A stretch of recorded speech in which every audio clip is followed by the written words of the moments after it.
অক্সফোর্ডের ঘটনায় যখন একেবারে এসএফআই এর বিরুদ্ধে সরব হয়েছেন মমতা বন্দ্যোপাধ্যায়, তারই মধ্যে আজকে পথে নামছে ডিওয়াইএফআই উত্তরবঙ্গে।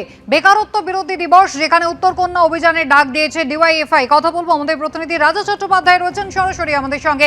রাজা, প্রস্তুতি কেমন?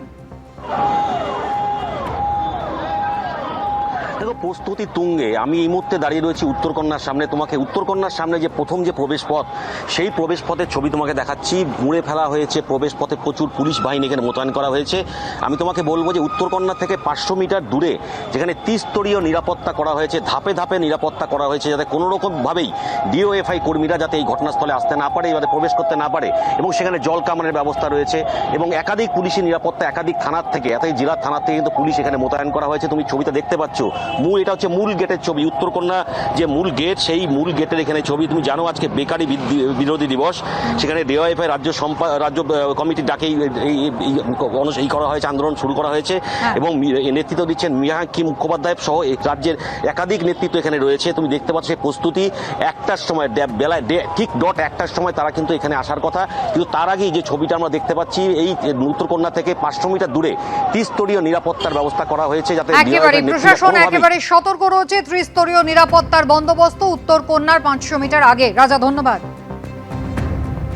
24 ঘন্টার মধ্যে পাঁচটা নোটিশ ধরানো হলো ব্যারাকপুরের প্রাক্তন বিজেপি সাংসদ অর্জুন সিংকে। আজ দুপুর 2টোর মধ্যে তাকে জগদ্দল থানায় হাজির হতে বলা হয়েছে এবং সঙ্গে নিয়ে আসতে বলা হয়েছে আগ্নেয়াস্ত্র সংক্রান্ত লাইসেন্স এবং মজদুর ভবনের সিসিটিভি ফুটেজ।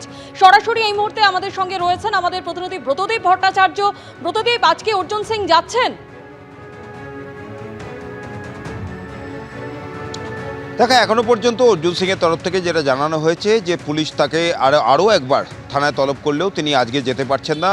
দলের কাজে তিনি রাজ্যের বাইরে পাটনায় রয়েছেন। তোমাকে জানিয়ে রাখি, গতকাল থেকে আমরা দেখেছি যে বুধবার রাতের সেই ঘটনা নিয়ে কিন্তু চাপানোতর শুরু হয়েছিল। পুলিশ একের পর এক নোটিশ পাঠাতে থাকে অর্জুন সিংকে, কিন্তু অর্জুন সিং জানিয়ে দেন তিনি অন্য কাজে ব্যস্ত আছেন, তিনি যেতে পারবেন না।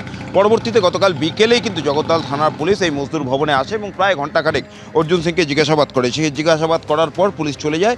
কিন্তু গতকাল রাতেই আবার 9:30টার পরে দেখা যায় পুলিশের তরফ থেকে আরও 3টি নোটিশ পাঠানো হয়েছে।